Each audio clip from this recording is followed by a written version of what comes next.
मैं विकास सर आप सभी का वेलकम करता हूं। फिजिक्स में हम लोग ऑब्जेक्टिव क्वेश्चन का सीरीज स्टार्ट किए थे, जिसमें 25 ऑब्जेक्टिव का डोज हर रोज मिल रहा है। इसमें हम लोग आज वीडियो नंबर 5 तक पहुंच चुके हैं। तो हम लोग फिजिक्स में ऑब्जेक्टिव क्वेश्चन वीडियो नंबर 5 को स्टार्ट कर रहे हैं आज। तो स्टार्ट करते हैं पहला क्वेश्चन से, जो आपको स्क्रीन पे दिख रहा होगा। तो हमारा सबसे पहला जो क्वेश्चन है, निम्नलिखित में किसका अस्तित्व नहीं होता है। तो यहाँ पे आवेश है, चुंबकीय ध्रुव है। तो आवेश तो एकल आवेश यानी प्लस चार्ज और सिंगल में माइनस चार्ज ये सब जो है संभव हो सकता है। लेकिन जो हमारा ध्रुव है, चुंबकीय ध्रुव, तो एकल ध्रुवीय चुंबक संभव नहीं हो सकता है। अगर बोला जाए कि चुंबक में केवल और केवल उत्तरी ध्रुव है तो पॉसिबल ही नहीं है, चुंबक में केवल और केवल दक्षिणी ध्रुव है तो पॉसिबल ही नहीं है। यानी एकल ध्रुवीय चुंबक जो है वो संभव नहीं हो सकता है। तो यहाँ पे यही पूछा जा रहा है किसका अस्तित्व नहीं है। तो एकल चुंबकीय ध्रुव जो है वो अस्तित्व नहीं है। तो हमारा पहला का जो आंसर है वो हमारा क्या हो जाएगा, बी नंबर। अब हम लोग नेक्स्ट क्वेश्चन, हमारा जो सेकेंड नंबर है, सेकेंड नंबर को देखेंगे क्या कहता है। सेकेंड नंबर में बोला जा रहा है चुंबक के अस्तित्व का मूलभूत कारण है। तो जैसा कि जान रहे हैं कि अगर आवेश यानी चार्ज स्थिर होता है, रुका हुआ है, तो वह केवल और केवल विद्युत क्षेत्र उत्पन्न करता है। लेकिन आवेश अगर गतिमान हो तो वो विद्युत क्षेत्र के साथ साथ चुंबकीय क्षेत्र भी उत्पन्न करता है। तो यहाँ पे चुंबक के अस्तित्व का मूलभूत कारण जो है, स्थिर आवेश तो हो ही नहीं सकता है, क्योंकि स्थिर आवेश केवल विद्युत क्षेत्र। विद्युत आवेश की गति तो गतिशील रहेगा, तभी वो विद्युत क्षेत्र के साथ साथ चुंबकीय क्षेत्र उत्पन्न करेगा। तो हमारा आंसर क्या आ जाएगा, बी नंबर हो जाएगा। फिर हम लोग नेक्स्ट क्वेश्चन थर्ड में बोला जा रहा है द्विध्रुव आघूर्ण M के किसी चुंबक को एक समान चुंबकीय क्षेत्र B की दिशा से थीटा कोण पर स्थित हो तो उसकी स्थितिज ऊर्जा। तो स्थितिज ऊर्जा का फॉर्मूला पढ़े, -mb cos थीटा। तो हमारा ऑप्शन क्या आ जाएगा, इसका सी नंबर हो जाएगा। तीसरा का क्या हो गया, सी। नेक्स्ट क्वेश्चन चौथा नंबर में बोला जा रहा है प्रति चुंबकीय पदार्थ की चुंबकीय प्रवृत्ति। तो चुंबकीय प्रवृत्ति के लिए आप लोग को ध्यान रखना है, अगर हमारा लौह चुंबकीय पदार्थ हो, कहीं पर भी लौह चुंबकीय पदार्थ अगर दिखे, तो यहाँ पे लौह चुंबकीय पदार्थ का चुंबकीय प्रवृत्ति पॉजिटिव होगा और अधिक होगा। इसके बाद अगर यहाँ पे अनुचुंबकीय पदार्थ दिख रहा है, अनुचुंबकीय पदार्थ, तो यहाँ पे ध्यान रखना है अनुचुंबकीय पदार्थ का जो चुंबकीय प्रवृत्ति है पॉजिटिव होता है और यहाँ पे कम होता है। इसके बाद अगर प्रतिचुंबकीय पदार्थ दिख रहा है, प्रतिचुंबकीय जो है, इसके लिए अगर चुंबकीय प्रवृत्ति बोला जाए तो नेगेटिव यानी ऋणात्मक होता है। तो हमको क्वेश्चन में क्या पूछा जा रहा है, प्रतिचुंबकीय पदार्थ की चुंबकीय प्रवृत्ति क्या हो जाएगा, ऋणात्मक हो जाएगा। आंसर सी हो गया। तो चौथा का हमारा क्या हो गया, सी। अब हम लोग चलते हैं नेक्स्ट क्वेश्चन, पांचवा नंबर में पूछा जा रहा है किसकी चुंबकशीलता अधिकतम। तो सबसे अधिक जो होता है लौह चुंबकीय पदार्थ का होता है, सबसे अधिक किसका, लौह चुंबकीय। तो आंसर कौन सा है, सी नंबर।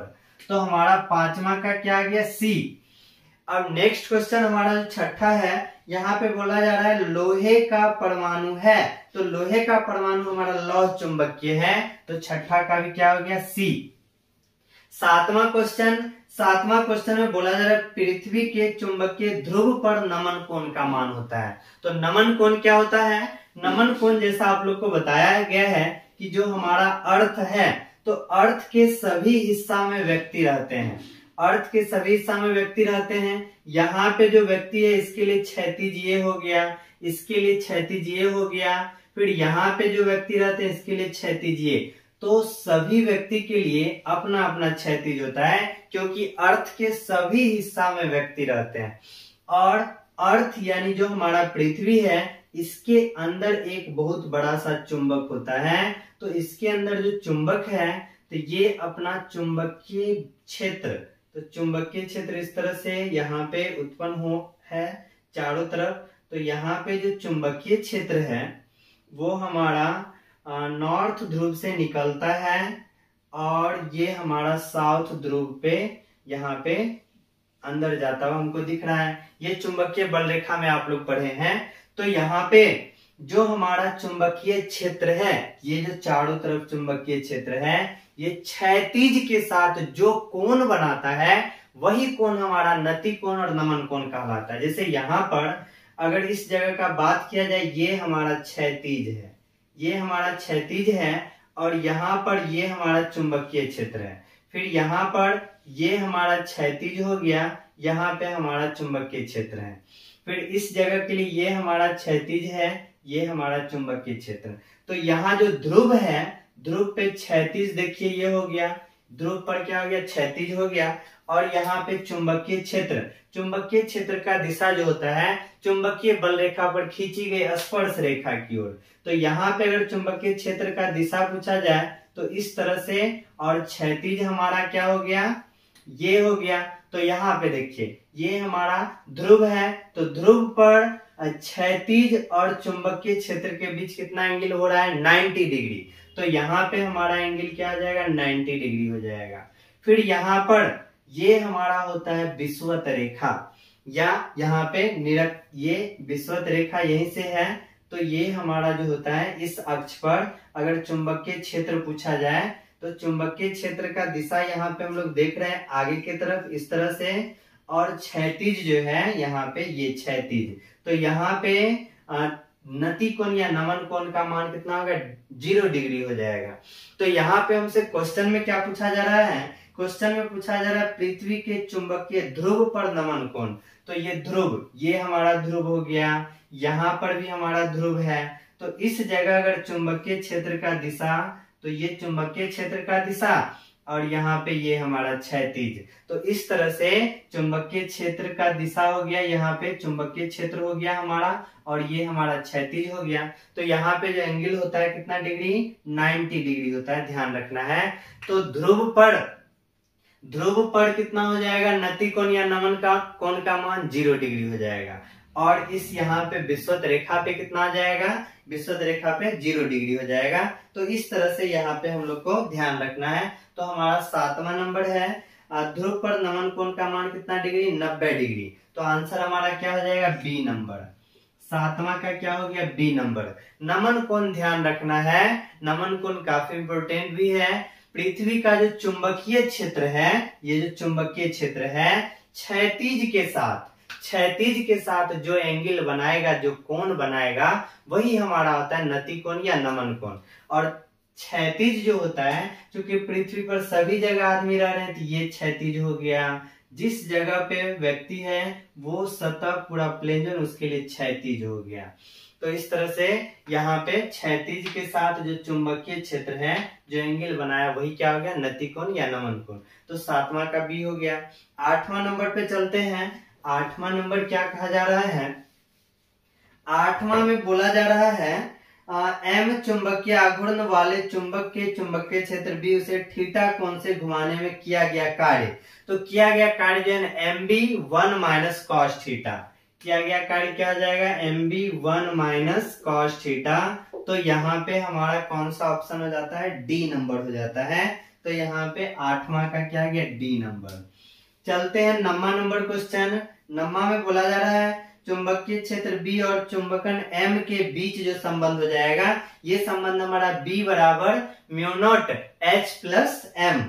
तो यहाँ पे ऑप्शन नंबर डी हो गया। 109 का क्या हो जाएगा, डी नंबर हो जाएगा। फिर इसके बाद 9वां का क्या हो जाएगा, डी नंबर। अब 10वां जो है हमारा क्वेश्चन, 10वां में बोला जा रहा है यदि किसी धारावाही वृत्तीय लूप से 10 एम्पियर की अस्थायी धारा प्रवाहित हो और उसमें फेरों की संख्या 10 है, तो चुंबकीय आघूर्ण पूछा जा रहा है। यहाँ पे 10वां नंबर चुंबकीय आघूर्ण पूछा जा रहा है, जिसका फॉर्मूला NIA। देखिए यहाँ पे फेरों की संख्या कितना है, फेरों की संख्या बोला जा रहा है 10 है, फेरों की संख्या 10 है। विद्युत धारा कितना प्रवाहित हो रहा है, 10 एम्पियर, 10 एम्पियर हो गया। और यहाँ पे हमारा क्षेत्रफल कितना क्या है, ये ए का मान, किसका मान दिया हुआ है, यहाँ पे दिया हुआ है मान 10 सेंटीमीटर वृत्त की त्रिज्या है। क्षेत्रफल की जगह हम लोग जान रहे पाई आर स्क्वायर होता है, तो यहाँ पे 10 गुना 10 गुना पाई है, और आर हमारा जो होता है 10 सेंटीमीटर है, तो 10 गुना 10 के पावर -2 का स्क्वायर। 10 सेंटीमीटर है तो मीटर में बदल दिए, आर स्क्वायर है, तो इस तरह से हम लोग कट कर देंगे। ऑप्शन देख लेते हैं पाई के रूप में है कि नहीं है। हाँ, तो ऑप्शन पाई के रूप में है, तो यहाँ पे देखिए ये हमारा 100 हो गया, ये हमारा पाई हो गया, यहाँ पे 10 का स्क्वायर 100 हो गया, -2 पे यहाँ पे 4 हो गया, -4 हो गया, तो ये दोनों 4 हो गया, कटिए गया, यहाँ पे हमारा 1 बचा, 1 पाई है। हमारा आंसर कितना हो जाएगा, 1 पाई यानी डायरेक्ट पाई AM स्क्वायर हो गया, यानी हमारा आंसर क्या हो जाएगा, डी नंबर। 10वां का क्या हो गया, डी। 10 में क्या हो गया, डी। फिर हम लोग चलते हैं नेक्स्ट क्वेश्चन। नेक्स्ट क्वेश्चन हमारा जो है 11 नंबर, कुछ पदार्थों की आपेक्षिक चुंबकशीलता 1 से कम, इसके चुंबकीय प्रवृत्ति होगी। 1 से कम होगा तो वहां पे क्या आ जाएगा, ऋणात्मक हो जाएगा, तो हमारा आंसर 11 का क्या आ जाएगा, डी नंबर, 11 का डी। अब हम लोग चलते हैं नेक्स्ट 12 नंबर क्वेश्चन। 12 में कहा जा रहा है किस वस्तु का चुंबकीय प्रवृत्ति 1 से कम और ऋणात्मक होता है। अभी जस्ट हम लोग पढ़े हैं कि हमारा जो ये प्रति चुंबकीय पदार्थ होता है उसका चुंबकीय प्रवृत्ति हमेशा क्या होता है, ऋणात्मक होता है। तो ऋणात्मक यानी 1 से कम, और ऋणात्मक जो होगा प्रति चुंबकीय हो जाएगा। 12 का हमारा क्या हो जाएगा, सी नंबर। 12 का आंसर क्या हो गया, C. Next question 13 number. 13 number में देखिए क्या कहा जा रहा है, चुंबकीय नमन का मान 0 होता है। तो नमन का मान 0 जो विषुवत रेखा यानी निरक्ष पर बताया गया था, 0 डिग्री होता है, और ध्रुव पे कितना होता है, 90 डिग्री। ध्रुव पर 90 डिग्री, चुंबकीय निरक्ष यानी विषुवत रेखा पे क्या आ जाएगा, 0 डिग्री हो जाएगा। तो यहाँ पे 0 ही पूछ रहा है, तो चुंबकीय निरक्ष यानी 13 का क्या आ जाएगा, ए नंबर। 13 का ए हो गया। Next question 14 number. 14 में बोला जा रहा है निरक्षीय स्थिति में चुंबक के कारण चुंबकीय क्षेत्र चुंबकीय आघूर्ण के क्या आ जाएगा, निरक्षीय स्थिति के कारण, निरक्षीय स्थिति में चुंबक के कारण। तो यहाँ पे हम लोग एक चुंबक लेते हैं, तो ये हमारा चुंबक है, मैग्नेट है। मैग्नेट में एक हमारा नॉर्थ होता है, दूसरा हमारा साउथ होता है। यहाँ पे जब चुंबकीय बल रेखा निकलता है तो इस तरह से चुंबकीय बल रेखा उत्पन्न होता है, जो हमको नॉर्थ से निकलता हुआ नजर आ रहा है और साउथ की तरफ जाता हुआ। इस तरह से हमारा चुंबकीय बल रेखा है।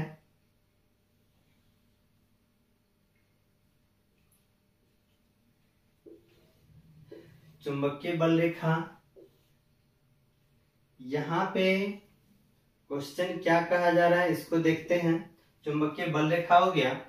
यहाँ पर क्वेश्चन नंबर 14, निरक्षीय स्थिति में चुंबक के कारण चुंबकीय क्षेत्र चुंबकीय आघूर्ण के। तो यहाँ पे अगर चुंबकीय आघूर्ण बोला जाए तो चुंबकीय आघूर्ण का जो दिशा होता है साउथ से नॉर्थ की तरफ, चुंबकीय आघूर्ण का दिशा। और हमारा किस स्थिति में बोला जा रहा है, यहाँ पे बोला निरक्षीय स्थिति। तो ये हमारा होता है अक्षीय स्थिति और ये हमारा होता है निरक्षीय स्थिति। तो निरक्षीय स्थिति में चुंबकीय क्षेत्र का दिशा देखते हैं। तो चुंबकीय क्षेत्र का दिशा हम लोग को पता है कि चुंबकीय बल रेखा पे जो स्पर्श रेखा खींच देंगे यही हमारा चुंबकीय क्षेत्र का दिशा हो जाएगा। और यहाँ पे इसका जो दिशा है साउथ से नॉर्थ की तरफ है। तो यहाँ पे देखिए एक आगे है, दूसरा अपोजिट है, समांतर है लेकिन प्रति समांतर है। ये आगे तो ये इधर, समांतर है लेकिन प्रति समांतर है। तो यहाँ पे कौन सा हो जाएगा, समांतर तो होगा नहीं, प्रति समांतर होता है, यानी 14 नंबर का क्या हो जाएगा, बी, प्रति समांतर। तो हमारा आंसर क्या हो जाएगा, 14 नंबर का बी, प्रति समांतर। तो ये आ गया। यहाँ पे हम लोग देख लिए हैं चुंबकीय क्षेत्र चुंबकीय आघूर्ण के साथ प्रति समांतर दिशा में व्यवस्थित होगा। नेक्स्ट क्वेश्चन है 15 नंबर, एक छड़ चुंबक के लंब समद्विभाजक रेखा पर स्थित किसी बिंदु पर चुंबकीय क्षेत्र। अच्छा, क्षण चुंबक है, देखिए इसी से बन जाएगा। क्षण चुंबक है लंब समद्विभाजक। अगर लंब समद्विभाजक बोलेंगे तो इस चुंबक को दो समान भाग में बांटने वाला रेखा लंब समद्विभाजक। लंब समद्विभाजक रेखा है स्थित किसी बिंदु पर चुंबकीय क्षेत्र। तो इस लंब समद्विभाजक रेखा पे जो चुंबकीय क्षेत्र होगा वो शून्य तो हो नहीं सकता है। द्विध्रुव आघूर्ण के प्रति समांतर, यहाँ पे वो फिर से वही स्पष्ट है। द्विध्रुव आघूर्ण देख लिए इधर है, चुंबकीय क्षेत्र इधर है, तो द्विध्रुव आघूर्ण के क्या है, प्रति समांतर है। तो हमारा इसका 15 नंबर का आंसर क्या आ जाएगा, बी, द्विध्रुव आघूर्ण के प्रति समांतर। तो 15 नंबर का भी आंसर क्या आ जाएगा, बी हो जाएगा। Next question 16 number. 16 नंबर में बोला जा रहा है चुंबकीय फ्लक्स का विमा क्या होगा। तो इसको मिटाते हैं। चुंबकीय फ्लक्स का विमा, चुंबकीय फ्लक्स का विमा पूछा जा रहा है। तो चुंबकीय फ्लक्स पढ़े हैं फाई बराबर बी डॉट में एस। चुंबकीय क्षेत्र और क्षेत्रफल सदिश का अदिश गुणनफल, स्केलर प्रोडक्ट होता है। तो यहाँ पे हमको इसका क्या निकालना, विमा निकालना है। तो विमा निकालना है तो चुंबकीय क्षेत्र का विमा हम लोग को पता है mt inverse two I inverse 1। और ये जो हमारा क्षेत्रफल है, क्षेत्रफल का विमा जो होता है L स्क्वायर होता है। तो दोनों को गुना कर देंगे तो mL square t inverse two I inverse 1। देखते हैं कौन सा आंसर है, mL square t inverse two I inverse 1। तो हमारा सी नंबर ऑप्शन यानी 16 का क्या हो जाएगा, सी नंबर। ये हमारा चुंबकीय फ्लक्स का विमा हो गया 16 का सी। अब हम लोग चलते हैं नेक्स्ट क्वेश्चन 17 नंबर। 17 में बोला जा रहा है एक चुंबकीय सुई एक असमान चुंबकीय क्षेत्र में रखा गया है तो सुई क्या अनुभव करेगा। तो देखते हैं 17 नंबर क्वेश्चन। चुंबकीय सुई को असमान चुंबकीय क्षेत्र में रख दिया गया है। तो हम लोग पहले असमान चुंबकीय क्षेत्र बनाते हैं। ये हमारा जो है चुंबकीय क्षेत्र है, फिर यहाँ पे हमारा चुंबकीय क्षेत्र इस तरह से हम लोग ले लेते हैं। इस चुंबकीय क्षेत्र को हम लोग B1 मान लेते हैं, इसको हम लोग B2 मान लेते हैं। और हम लोग जो है चुंबकीय क्षेत्र यहाँ पे B1 है B2 है ले लिए हैं, असमान चुंबकीय क्षेत्र है। यहाँ पर फिर कहा जा रहा है किसको रखना है, चुंबकीय सुई को रखना है। चुंबकीय सुई को रखना है, असमान चुंबकीय क्षेत्र है, B1 B2 है। फिर यहाँ पे भी हम लोग कुछ चुंबकीय क्षेत्र ले लेते हैं, इसको हम लोग B3 मान लेते हैं। अब यहाँ पे चुंबकीय सुई को रख देते हैं। चुंबकीय सुई को अगर रख देंगे तो ये चुंबकीय सुई जो है हर हाल में बल लगेगा।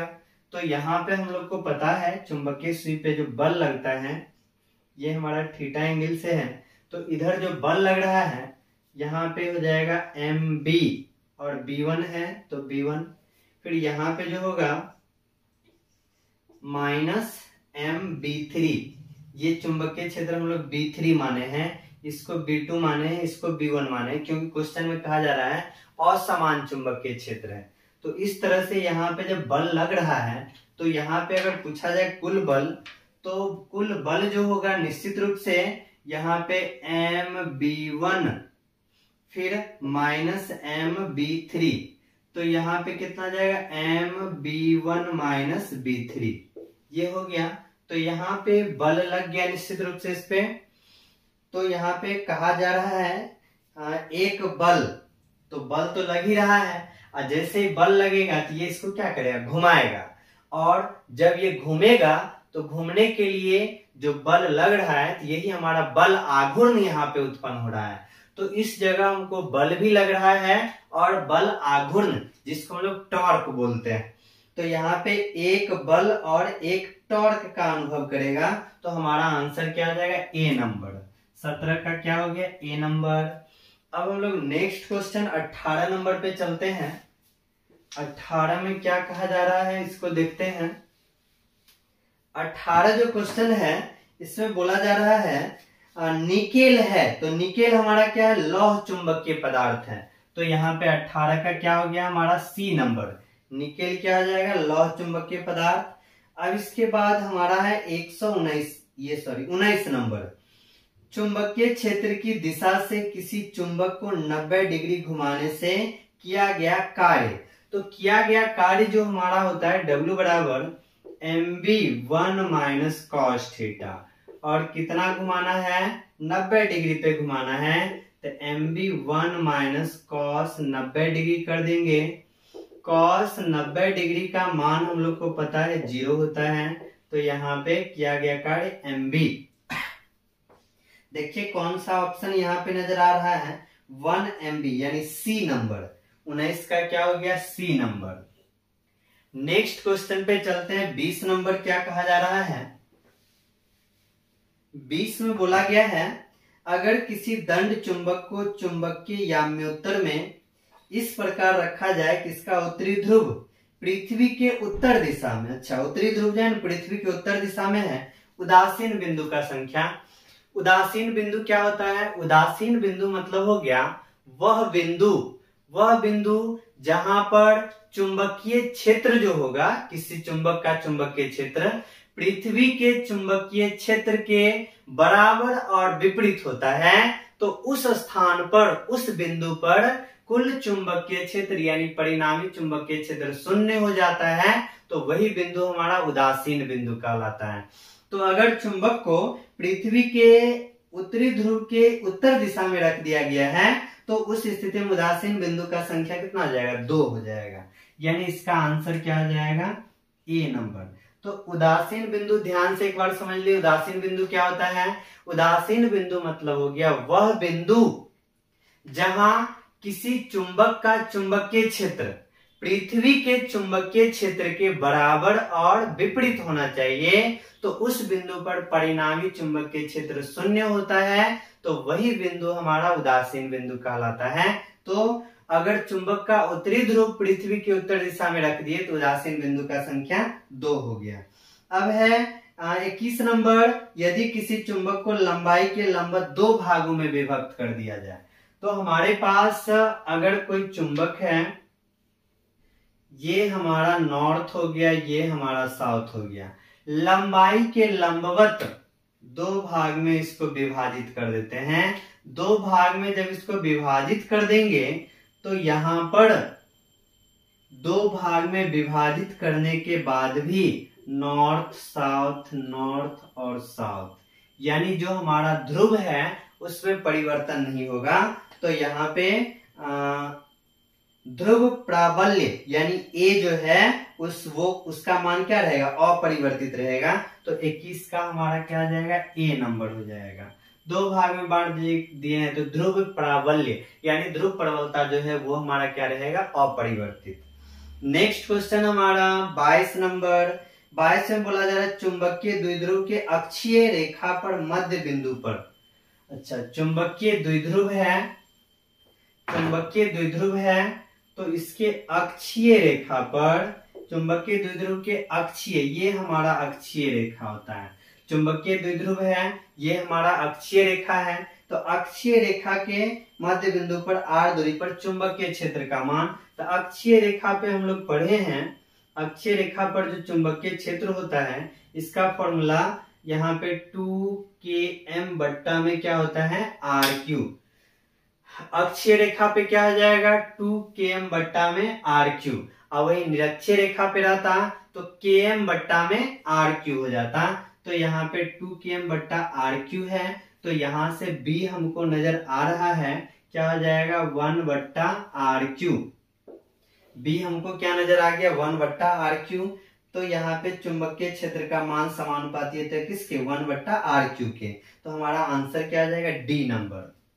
22 का क्या आ गया, D. Next question 23 number. 23 number में क्या कहा जा रहा है,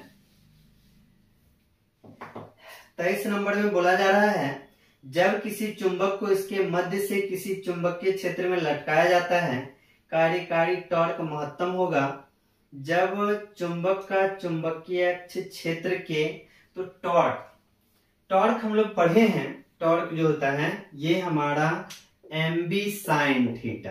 तो sin थीटा ये महत्तम कब होगा, जब यहाँ पे थीटा के जगह हम लोग 90 डिग्री रखेंगे तो इसका मान क्या आ जाएगा, महत्तम हो जाएगा। तो 90 डिग्री पे रखना है। क्षेत्र के लंबवत, तो यहाँ पे हमारा आंसर क्या आ जाएगा, बी नंबर। 24 नंबर हम लोग देखते हैं। 24 में कहा जा रहा है प्रबल विद्युत चुंबक बनाने के लिए कौन सी वस्तु अधिक उपयोगी होती है। तो प्रबल विद्युत चुंबक बनाना है तो नर्म लोहा का उपयोग करते हैं। तो हमारा आंसर क्या आ जाएगा 24 का बी नंबर। प्रबल चुंबक बनाना है तो नर्म लोहा का उपयोग करेंगे, बी नंबर। अब हमारा 25 नंबर क्वेश्चन लास्ट क्वेश्चन है, किसी स्थान पर नमन कोण वह होता है। तो नमन कोण पढ़े चुंबकीय क्षेत्र, पृथ्वी का जो चुंबकीय क्षेत्र है क्षैतिज के साथ जो कोण बनाता है वही हमारा नमन कोण। तो देखिए बी नंबर ऑप्शन में दिख रहा है पृथ्वी का चुंबकीय क्षेत्र क्षैतिज दिशा के साथ बनाता है। तो यहाँ पे हमारा आंसर बी नंबर हो गया। 25 का क्या हो गया बी। तो आज का 25 ऑब्जेक्टिव कंप्लीट हो गया। उम्मीद है कि बेहतर से आप लोग इसको समझिएगा। फिर मिलते हैं नेक्स्ट क्लास में।